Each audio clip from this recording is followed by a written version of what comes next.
Welcome to my channel Abidas Maths. মই আজি grade 3 grade 4 ত আহিবলগীয়া আন এক ধৰণৰ প্ৰশ্ন শতকৰা বৃদ্ধি বা শতকৰা হ্ৰাস তাৰ ওপৰত আলোচনা কৰিম। শতকৰা বৃদ্ধি বা শতকৰা হ্ৰাস বুলিলে আমি কি বুজো 100 টকাত কিমান বাঢ়িল বা 100 টকাত কিমান কমিল। তো মই প্ৰশ্ন আলোচনা কৰি যাম, তোমালোকে চাই থাকিবা। এটা মই এটা ফৰ্মুলা লিখিছো, বৃদ্ধি বা হ্ৰাসৰ শতকৰা হাৰ পৰিমাণৰ পৰিৱৰ্তন হৰণ মূল পৰিমাণ ইনটু 100%।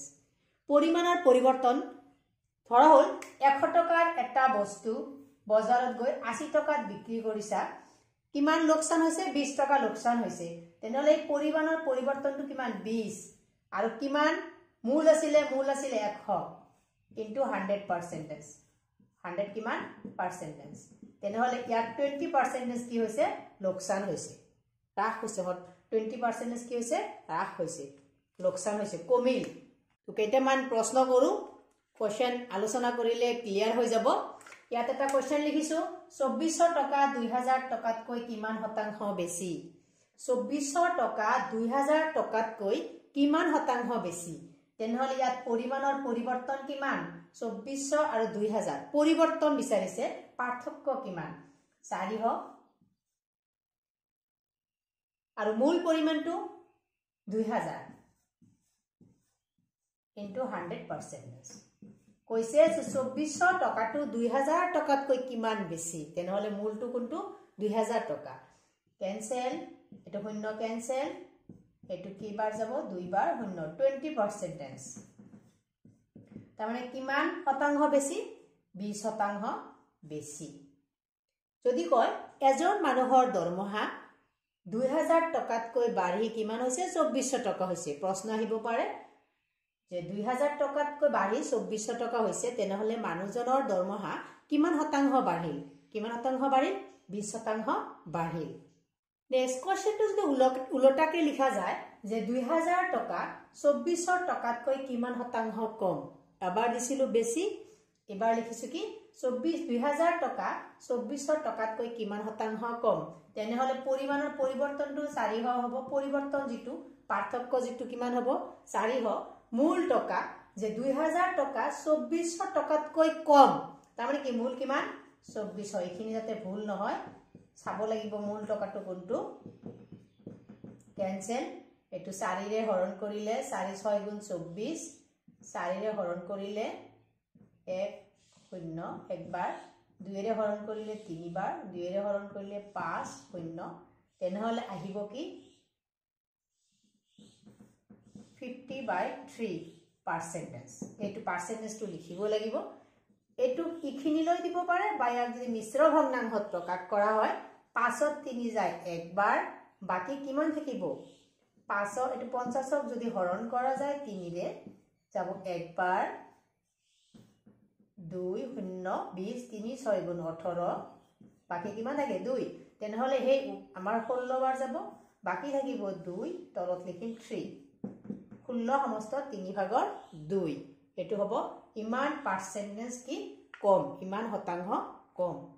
নেক্সট কোৱেশ্চন লিখিছো, এজন মানুহে 8000 টকাৰে এটা ব্যৱসায় আৰম্ভ কৰিলে, এবছৰ পিছত তেওঁৰ হাতত 12000 টকা হ'লগৈ, বাঢ়ি যোৱা টকাৰ শতকৰা হাৰ কিমান, কিমান বাঢ়িল 8000 টকাৰ পৰা বাঢ়ি কিমান হৈছে 12000 টকা হৈছে, 8000 টকা বাঢ়ি 12000 টকা হৈছে, পৰিৱৰ্তন কিমান, পৰিৱৰ্তন হ'ল 12000